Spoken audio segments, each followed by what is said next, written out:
Welcome back to the NFPT podcast, where we make you feel confident walking into your CPT exam. I'm your host, Erin Mahoney, General Manager of NFPT and a longtime certified personal trainer. And today we are giving you a sample question to walk through, and it's all about scope of practice. So let's dive in. First off, let's talk about scope of practice. This topic is part of an entire testing domain. So that means there will be more than one question on your exam about it. And it means that experts all over the country have decided that knowing scope of practice and being able to operate within your scope of practice is critically important for day one as a personal trainer. Now, so it's important. You'll have more than one question on it. It's a testing domain, but the good news is the questions are simple. They're not overly complicated. However, and part of the reason actually why they're simple is because oftentimes they're specific to the state that you live in. Now, the exam is not different. The exam questions are not different depending on what state you live in, but it does mean that the questions then have to be written broadly enough so that they would make sense for all the different states. Here's the thing, operating in your scope of practice is hard on the job. It's actually harder on the job than it is to answer the questions correctly because the answers are typically straightforward. But when you are personal training, those lines and those boundaries can become blurry, but you've got to know what those boundaries are and stick with them. All right, are you ready to get started? When you go through these, think conservatively. You don't need to memorize things. All right, I'm going to read you the question and then the answer options, and then we'll talk it all through. Here's the question. You are a certified personal trainer with a specialization in sports performance. Which of the following is potentially not within your scope of practice? So I'll read it again. You are a certified personal trainer with a specialization in sports performance. Which of the following is potentially not within your scope of practice? Is it A, providing nutrition coaching services, B, incorporating injury prevention programming, C, suggesting recovery sessions like cold plunging, or D, using a percussion gun on a client. All right, let's read it again. Answer option A is providing nutrition coaching services. B is incorporating injury prevention programming. C is suggesting recovery sessions like cold plunging, or D, using a percussion gun on a client. Those are your answer options of what is in your scope of practice as a certified personal trainer. Now, before we start walking through these, let me point something out.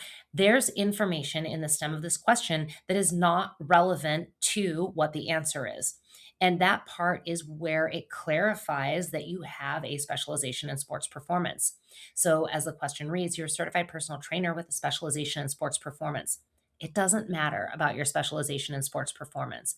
Instead, you need to just throw that part of the question out and answer as a personal trainer because that's what you are being tested over. What is within the scope of practice? All right, let's go through these. So here's the thing. You can provide nutrition coaching services. So that is not the correct answer. That is fully within your scope of practice, so long as your nutrition coaching services are centered around educating the client and teaching them healthy habits.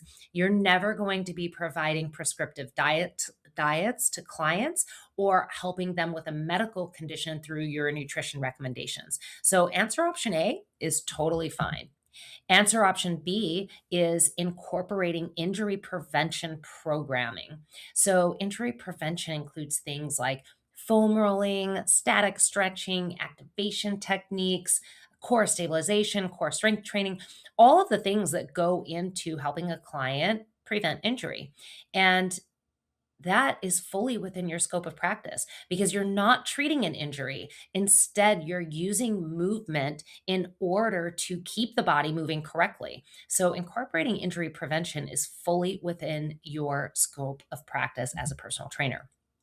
All right, the third one is suggesting recovery sessions like cold plunging. So, with this one, recovery sessions are important for clients, and cold plunging is something that they want to know more and more information about. And you can make that recommendation.